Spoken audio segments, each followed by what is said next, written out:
We made a mistake. We ran ahead of God. So what happens now? Does God give up on us? Actually, he doesn't. But now he wants to use us and use our mess to make a message out of it. Join us how that happens today.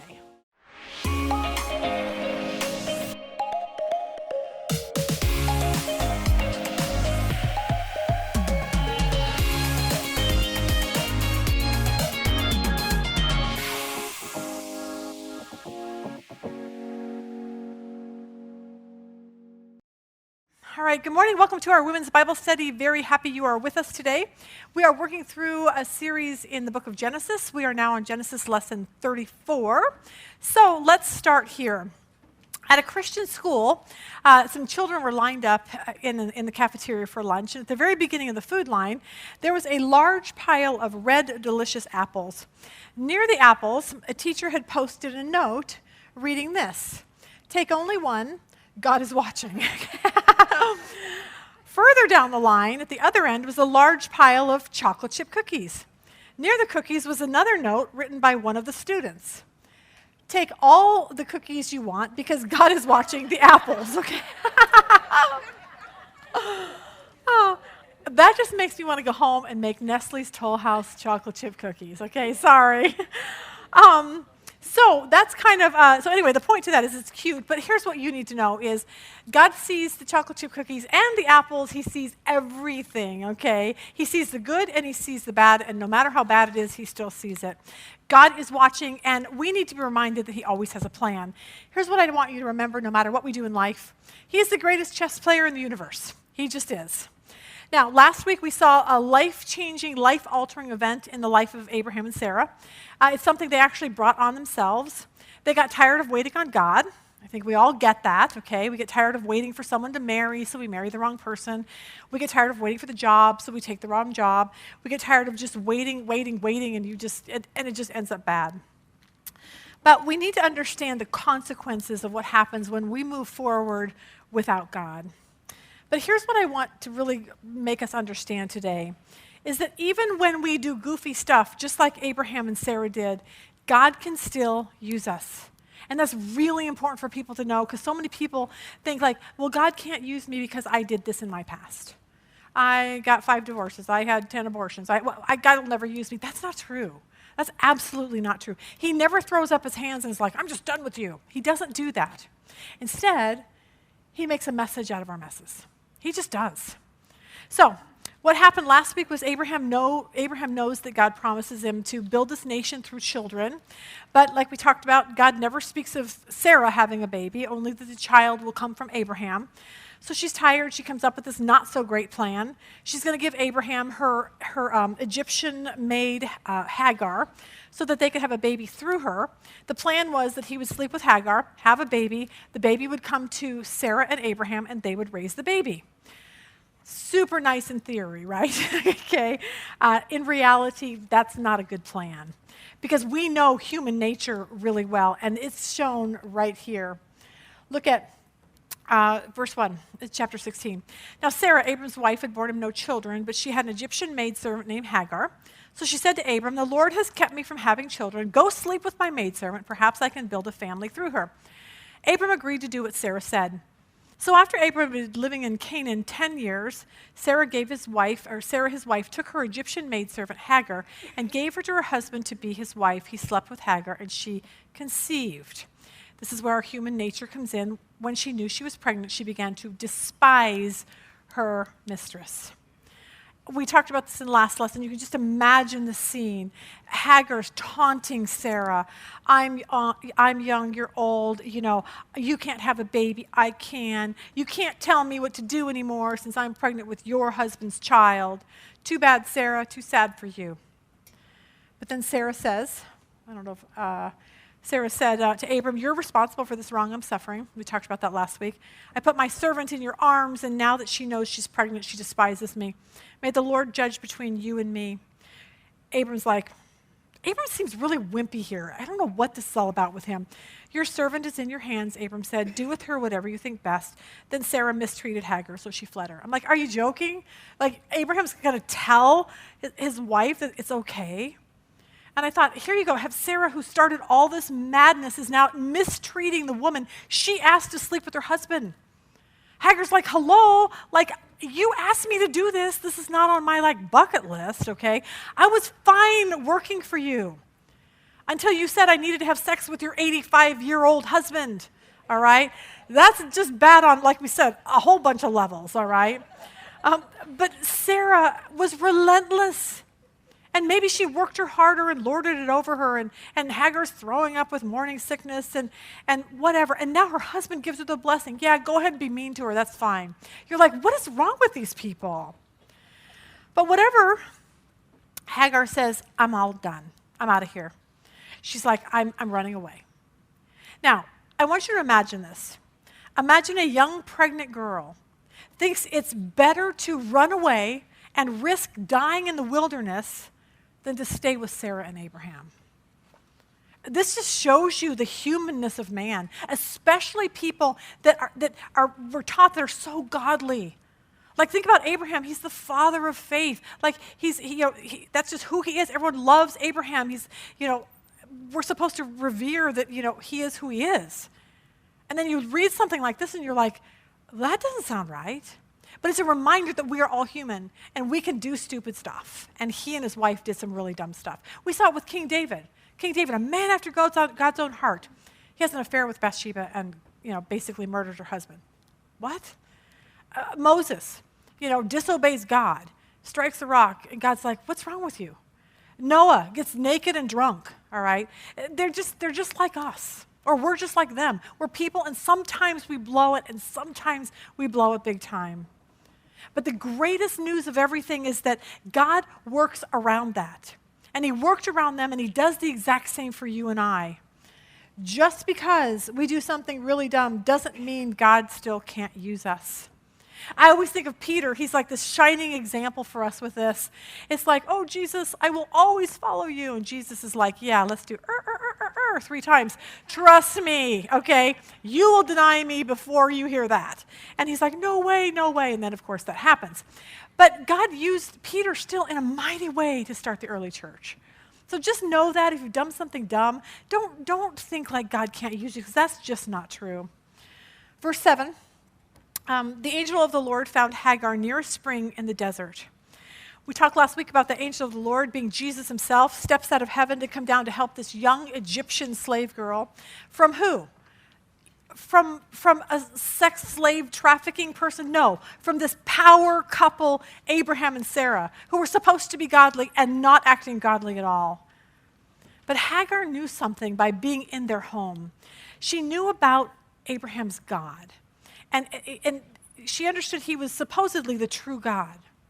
And I bet she wondered, as she was running for her life, if God knew her or if God even cared about her. Because she had to have been so confused. Life was good. Life had been good. She was a servant, the maid in a very wealthy home. Abraham and Sarah had a lot of money. Until she was asked or told to, we don't really know, to be a surrogate for Sarah. But because of how she was acting towards Sarah and how Sarah was acting towards her, Hagar's like, all done, going home. And I wonder if she was walking thinking, would anyone care? Would anyone miss me? Is Abraham going to come riding on that white horse to come and save me? Or are they going to leave me in the wilderness to be taken captive by bandits and nomads, which is probably a very good thing, or probably not a good thing, bad thing, but that was something that could have happened to her. And if that happened, she would have lost her child. At this point, I'm assuming she felt abandoned by everyone on earth and forgotten by God. But how awesome is that verse? The angel of the Lord found Hagar. God sought her out. He saw her pain. It reminded me of how God feels about us when we wander off and do stupid stuff. It's like what Jesus says in Matthew 18.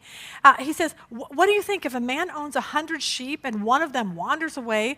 Will he not leave the 99 on the hills and go to look for the one that wandered off? And if he finds it, I tell you the truth, he's happier about that one sheep than about the 99 that did not wander off. In the same way, your Father in heaven is not willing that any of these little ones should be lost. It's a great reminder to me when I read this that he sought out Hagar. He saw her in her pain. He came to find her. And it reminded me of this whole idea of the Lord is my shepherd. I start out with my mornings out with that now. I don't know, someone mentioned it one time, and I'm like, that's a really great way to wake up, and that's the first thing I say. I say, God, you are my shepherd today. I know I'm a sheep. I act like a bad sheep sometimes, okay? But I know you're my shepherd. And so today I'm giving you the day, and I want you to lead me and guide me where you need me to go. And my first thought in the morning is, God, you are my shepherd because you love me and you care for me because I'm one of your sheep. And when we get that thought in our mind, it kind of changes your whole day. Now, God found Hagar and he sought her out, and it was, I don't know if we wrote this up here, it was the spring that is beside the road to Shur. I put a map in there for you in your handout. If you look at I'm looking at it, if you look at the top right, it'll say, you'll see like Dothan, Shechem, Canaan. Right below Canaan, you'll see Hebron. This is the area that Abraham lived. Behind us is this exact scene. This is the Dead Sea behind us. This is Israel. This is what, of course, Abraham, was the area that he lived in. So if you keep going down and to the left, you'll see as it comes around the corner, there's the desert of Shur. So this was an actual caravan route used by merchants. They were traveling from Canaan to Egypt, and Hagar's going to go back to what she knows. And I can't imagine how frightened she must have been. But then the angel of the Lord shows up, and he says, Hagar, servant of Sarah, where have you come from? And I think that's a great question for all of us. Where have you come from? And then, here's the next one, where are you going? Because for so many people, I think they live in this stage of their life where they're like, this is where I've come from. This is who I am. They don't even think of where they're going. They just focus so much on the past. And Hagar was focusing on the past. My mistress Sarah is mistreating me. I don't deserve this. I can't take it. Poor me. I didn't. It's all about me. And I get this because she doesn't understand how to put God in any of this picture of her life. Understandably, Hagar doesn't know God. And in reality, Sarah and Abraham were not good representatives. So I understand why she didn't, which is another call for us to actually act like Christians. But Hagar could only focus on the bad. What hardship had befallen her. And sometimes, a lot of times, we could do the exact same thing. I had a bad childhood. I was abused. I had a bad doctor's report. I had a bad marriage. That person hurt me. That boss did that to me. This person did. And so what happens is we keep reliving it over and over and over, and we are miserable.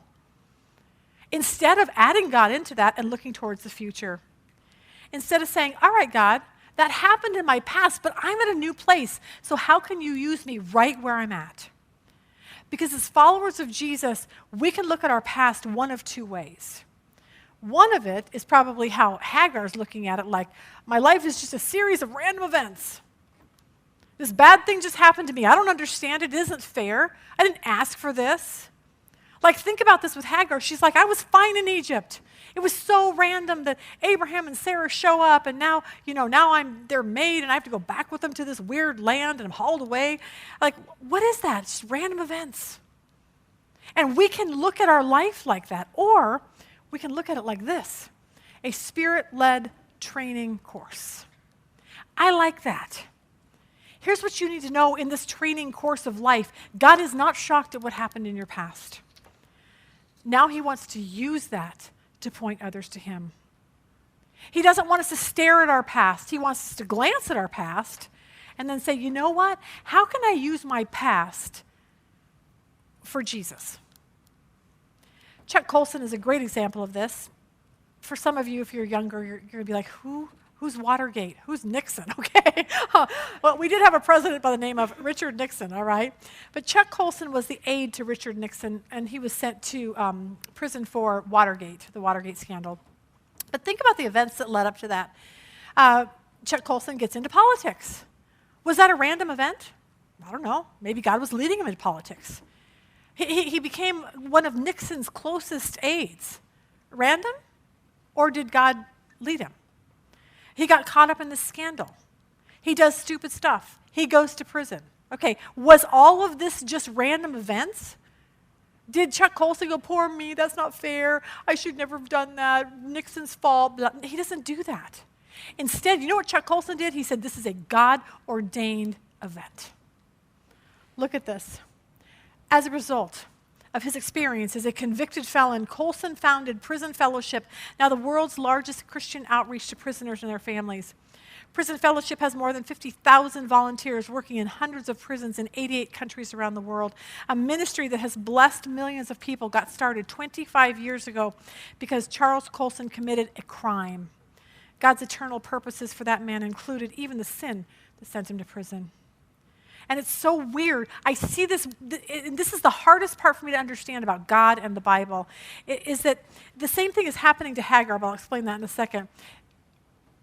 They're not random events, but they're God having a plan. See, when I look at this world up here, when we look at the children of Abraham, especially these two boys, Ishmael, that's about ready to be born, and Isaac, who we haven't even gotten to yet at this particular place. But what we see is what happened with Abraham and Sarah and Hagar. Like we see this mesh of I had a free will and I did it and it was stupid, but then God is still using it in amazing ways in history. I don't know how to marry those two. It's like when you tie in, like I was thinking about this with Moses. He goes to Egypt to get the Israelites out, and God says, I'm hardening Pharaoh's heart. But then it says Pharaoh's heart was already hardened. So which is it? I don't know. Does he have a free will? I think he does. So was his heart just hard? Like, I don't know, but God takes our free will, but he can still use it in amazing ways. So God used Pharaoh's hard heart to get the Israelites out of Egypt, but how you press that together with man's free will and God's sovereignty, I don't know. So let's think about that with Sarah and Abraham. Did God wait to give Sarah a baby knowing that they would do what they did with Hagar? Because God had an overarching plan that entailed these two, the Arab nation and the nation of Israel. Like, God, of course, knew this ahead of time. So did he wait? How I marry those two, I don't know. But we do know there is an overarching plan for Hagar's son. So I always say, those are questions I'm going to ask when I get to heaven, but then when I get there, I probably will forget, okay? So, the scene is amazing. The angel of the Lord shows up. Jesus comes to her at her greatest time of need. She's in the wilderness. He says, Hagar, servant of Sarah. Now, I want to stop there and say this. He doesn't say, Hagar, other wife of Abraham. He doesn't say that because God did not accept her marriage to Abraham. He does not accept polygamy. And this is a great reminder of that. His original design, one man, one woman, married for life. That's just the way his original design was. And we see this when he says, Hagar, you're the servant of Sarah. You're not a wife of anyone. Where have you come from and where are you going? She says, I'm running away from my mistress Sarah. In other words, I'm over it. Done. Can't take it. Horrible. I'm leaving. Why would she do that? Why would she, verse 9, are we 9? Then the angel of the Lord said, go back to your mistress and submit to her. Why? Why would Hagar do that? Why would she just willingly think, oh, okay, I'm just going to go back and let Sarah mistreat me? Well, and I think it's because God told her to do, that's why she did it. Sometimes we just have to do what God tells us to do, whether we understand it or not. And see, we have the Bible. It tells us, don't do that. Do this. Don't do that, because God sees these overarching viewpoints of what's going to happen if we do something stupid. But God told her, go back to Sarah. And there was a reason, and she had no idea what that was. But what she's going to find out is that her pregnancy is no accident. And it really was all stemmed around that one verse in Genesis 17:4. Abraham, you're going to be the father of many nations. He was not going to be the father of just the Jewish nation, but he would be the father of the Arab nation also.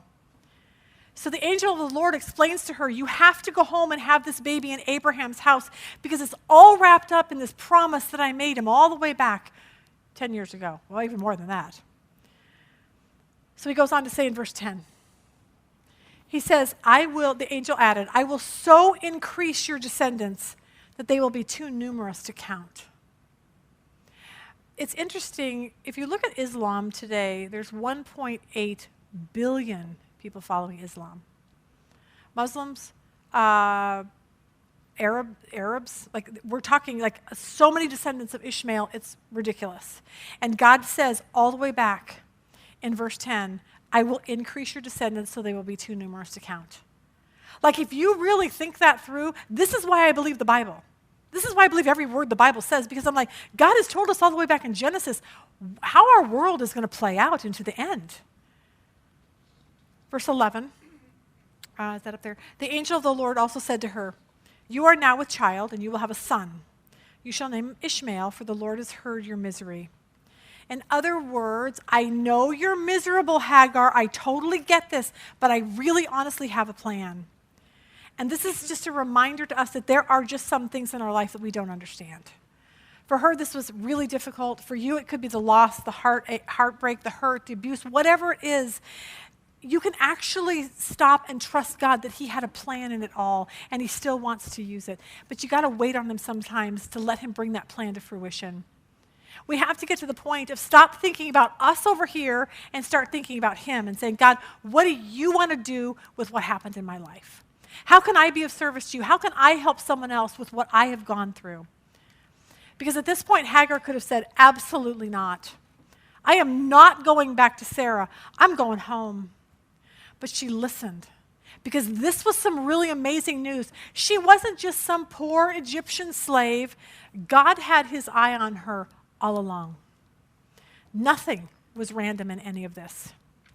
Now, I'm not sure she wanted to hear this, but God told her exactly what her son would be like. Did I put both of the verses? Okay, let's look at the NSB. He will be a wild donkey of a man. He's saying, this is what your son is going to be. He's going to be a wild donkey of a man. His hand will be against everyone, and everyone's hand will be against him, and he will live to the east of all of his brothers. This is a huge prophecy that has been fulfilled. The descendants of Hagar's son would constantly be at war with the people of God, the Israelites. Hagar's sons would be descendants who would be east of Israel. Here you go. There's your map. Who's east of Israel? Little baby Israel. You see up there by Lebanon right below. It's a little teeny tiny strip. Who's east? Saudi Arabia, Iran, Iraq, Syria, up into Turkey to the east. You are talking all Arab nations. And all the way back in Genesis, God has told us this is exactly what's going to happen with Hagar's son and how this is all going to play out in the world. And we just look around and go, oh my gosh. Thousands and thousands and thousands of years later, it's coming to fruition exactly how God told us. So Hagar is given this big picture from God, and she sees she's part of this big picture. And it's just a reminder, whatever is going on in your life, God really, honestly wants to use you. I always think about this with Joyce Meyer. I want us to read together her story for a second because and some people love Joyce, some people hate her. Here's the bottom line. She loves Jesus and she had a really tough childhood and she's using her tough childhood to bring people to Christ. Let's read this together. She said, I was sexually, mentally, emotionally, and verbally abused by my father as far back as I can remember until I left home at the age of 18. He did many terrible things, some which are too distasteful for me to talk about publicly. But I want to share my testimony because so many people have been hurt and they need to realize that someone has made it through their struggles so they can have hope. More than anything, I want you to know and really understand that anyone who has been abused can fully recover if they have given their life completely to Jesus. Abuse is defined as to be misused, used improperly, or to be wasted, to use in such a way as to cause harm or damage, but to be treated cruelly. This is what's going on with Hagar. She's nothing. Anytime we're misused or used for a purpose other than what God's intended, it's damaging. And I realize many people can relate to this. For some of you reading this article, I'm just telling your story. You know what it's like to live with a terrible, shameful secret that's eating you alive. My father was a mean, controlling, and manipulative person for most of his life. He was unpredictable and unstable. As a result, the atmosphere of our home was supercharged with fear because you never knew if what you did would make him mad or not. We always did what he wanted to do when he wanted to do it. We watched what he wanted to watch on TV, went to bed when he went to bed, got up when he got up, ate the meals he wanted to have us eat. Everything in our home was determined by his moods and what he wanted. The sexual abuse started when I was very young, and when he decided I was mature enough, he took things even further. From this point until I was 18, he raped me at least once a week. My father, who I was supposed to be able to trust and who was supposed to keep me safe, was the person I came to fear the most. More than anything, I want you to know and really understand that anyone who has been abused can fully recover if they will give their life completely to Jesus. You may be wondering, Joyce, where was God in all of this? He was there. He didn't get me out of the situation when I was a child, but he did give me the strength to get through it. It's true my father abused me and didn't love me and protect me the way he should have. And at times it seemed no one would ever help me or it would never end. But God always had a plan for my life, and he has redeemed me. He has taken what Satan meant for harm and turned it into something good. I love that. It's just this reminder that that's exactly what God does. Don't waste your pain. I know that sounds crazy, but just don't. Hagar didn't. We look at Joseph in the Old Testament. His brothers do this evil to them. They're mad at him, so they throw him in a pit, and they sell him to slave traders on their way to Egypt. They lie to their dad. They're like, Joseph's dead. Joseph was not dead. He's in Egypt. He becomes the most second powerful man in the nation. 20 years later, he comes face to face with his brothers who destroyed his life. But then you have to stop and go, wait a minute. Did they really destroy his life? Or was God just using this pain and this heartache for something greater? And we see this, how Joseph responds to his brother's fear. His brothers are fearful that as soon as their dad dies, that Joseph's going to retaliate and do something bad to them. But Joseph doesn't even look at life like that. And that's what I'm hoping we get. I don't want you to look at your past in a bad way anymore. I want you to look at it like, you know what? God's going to use this. I want God to use this. Because Joseph he wasn't like, poor me. That wasn't fair. I'm never going to get over this. You guys just ruined my life. Okay? He doesn't do that. He does what Joyce Meyer does and what Hagar does, which is this. Add God into your pain. He wants to use this for good. And we see this in Genesis 50, verse 20. Joseph tells his brothers this, you intended to harm me, but God intended it for good to accomplish what is now being done, the saving of many lives. Joyce Meyer could say that to her father, you intended harm for me, but God intended it for good to accomplish what's now being done, the saving of many lives. And I will tell you, the amount of people that will be in heaven because of Joyce Meyer's ministry, like it, don't like it, whatever, I'm just saying, it's going to be a lot. Because she took her pain and is letting God use it. Hagar was getting this because she's beginning to see God. And she begins to see this by what she says here. She says she gave the name to the Lord. Let me read it here. She gave this name to the Lord who spoke to her. You are the God who sees me. For she said, I have now seen the one who sees me. It's just this reminder that God is big enough to see what you have done. God is big enough to see what has been done against you. God is big enough to see what you have done against others, okay? But just like the apple or the chocolate chip cookie, he sees it all. He has a plan for it all. And he sees the bad, and you have a choice. And you have a choice just like Joyce and just like Joseph and just like Hagar. And it's this choice. Are you going to let God use your story? Are you going to let God use your story to point others to him? To give them hope, to give them that what they went through, just like what you went through, can be redeemed. For Joseph, he made sure that people knew that God had a plan, even though it was really, really difficult for him. You know, his brothers hated him, and he ended up in prison, and he was falsely accused of rape, and you're like, what? And it was bad. And he had to wait years and years to get out of prison and for God's plan to come to fruition. But in the end, it saved the lives of so many other people. For Joyce Meyer, she made sure people knew that they could get past and they could heal from any kind of physical or sexual abuse. For Hagar, she believed now that God could do what needed to be done. And what God asked her to do is go back to Abraham and Sarah. And I think that would be really difficult. To walk back into a household where someone was very abusive. Now, I'm just going to say this really quick. I don't think everyone should go back home if you're being physically abused and you're in harm. I don't think that's what's going on here. I think Sarah was just mean and catty and witchy because that's how women can be, okay? And I think that's very abusive too, but it's not this physical. I don't think Sarah was beating her or anything like that. In those situations, God would never, ever want you to stay. So I think we made that clear in our marriage conference.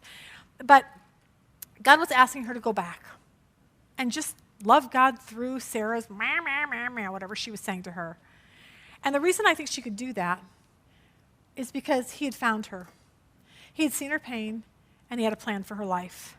And somehow, when you can get that, it gives you the strength and the ability to continue on in a really bad situation. Some of you are living in bad situations. You work with a boss that's just a jerk. He's demanding. He tells you what to do. He's not very nice to you. He makes you work hours that you don't get paid for. Some of you have roommates who are not so nice. Maybe she lies to you. She talks about you behind your back. Maybe you have a spouse that's not very nice. They don't spend quality time with you. They work too much. They go to the bar and get drunk every night after work. And you, like Hagar, are like, all done. Bye-bye. I'm out of here. But I don't know.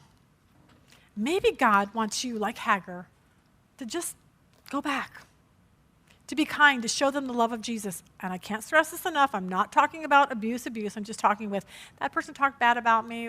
Sarah's being mean. That's what I'm talking about. God says, go pray for them. Go love them, even though they don't love you back. Nancy Kennedy said this. I don't know if I didn't put this. It must be in your, I think I put it in your thing. Did I put it in there? Maybe I didn't. Nancy Kennedy said this. She says, I'm a newspaper reporter. My beat is religion, and I have written the Christian testimonies of well over 400 people. She said, when I do a story of a man who has come to faith in Christ after his wife is a Christian, I always ask, what was it about your wife? What did she do? What did she say to help you come to faith? Every single man said that, hang on, I just lost my place. Every single man that I've talked to says the same thing. It's not what she said. Frankly, I tuned her out. Okay, so know that, girls, like our husbands tune us out, okay? But it's how she loved me. She just loved me. Even when I was cruel, she loved me. If I said mean things to her, she just loved me. So what I would say is love your spouse. Love your spouse into the kingdom and let God deal with him or her. So maybe you need to love your boss, love your roommate, love your spouse. Just be the best Jesus follower around so that you can win them without a word. Because when they're being a jerk and you're being kind to them, they know it, just so you know that. So for Hagar, I think she could go back and face Sarah because she knew God had a purpose for her life. And God's purpose for her life was staying in a tough situation and giving her the strength to put up with Sarah. And I bet she prayed a lot. God, would you soften Sarah's heart towards me? God, would you make Sarah nice to me? And constantly kept in contact. And that's what I want you to see. God has a purpose for your life. He just does. And when you can actually see that and grasp it, I think you can make it through anything in this life. You can go to work and be a light at work to a jerky boss and pray that he will come to Jesus because he sees you. You can face your roommate with forgiveness and love because you want her to come to Jesus. You can love your spouse with supernatural love because you want him to come to Jesus. And I think the key is this, to stop focusing on me, my happiness, my rights. We live in a world today where everything's about me. I want me, selfie, me. Okay, that's just the way we are. And God's like, yeah, I don't think that's the way this works as a follower of Jesus. We need to start focusing on God, his purpose for my life, and how I can promote Jesus to those around me. This next section, I think I'm actually going to put into a standalone video because this was one of the most important things that I think we'll say today. And then we'll be done. Verse 14. That is why the well was called Bir Lahai Roi. It is still there between Kadesh and Bered. Now I want to just say this. Where God found Hagar, where the angel of the Lord found Hagar, was in the middle of the desert. But here is a great point. We sometimes have to get to the middle of the desert before God really shows up in our life, where we go, oh, God, I see you now. Because think about this. Hagar did not meet God in Egypt when she was surrounded by friends and family. She didn't meet God when she had a good job, and everything was great with Abraham and Sarai. She didn't turn to God then. She lived under their household and still didn't come to God. But she met God in the desert when she felt hopeless and when she was all alone and fearful and afraid. She met God when her life was falling apart, not when things were going great. We look at that with Moses. He didn't meet God in Egypt. I mean, really, think about it. He lived in the Pharaoh's palace, the stepson of Pharaoh. He met God in the wilderness after being on the run for murdering a man. He never met God when he was in Egypt and he was powerful. No, God met with him when he was a fugitive. At a point when Moses thought, I don't think God could ever use me. Here's what you need to know.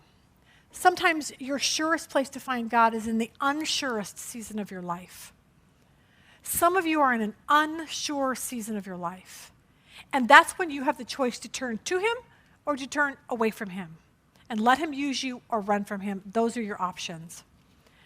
And when you surrender to him, like Moses did, like Hagar did, you begin to realize this. When you have nothing left but God, you become aware that God is enough.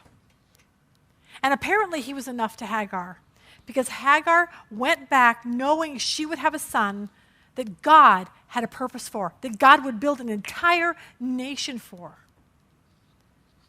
We see in verse 15. So Hagar bore Abram a son, and Abram gave the name Ishmael to the son that she had born. Hagar must have gone back to Abraham and explained, I ran away, God met me, we're having a son, you're going to name him Ishmael. And Abraham did exactly what she said. And maybe at this point, Abraham and Sarah realized something. For the first time, that maybe they thought, you know what, we did something really, really stupid.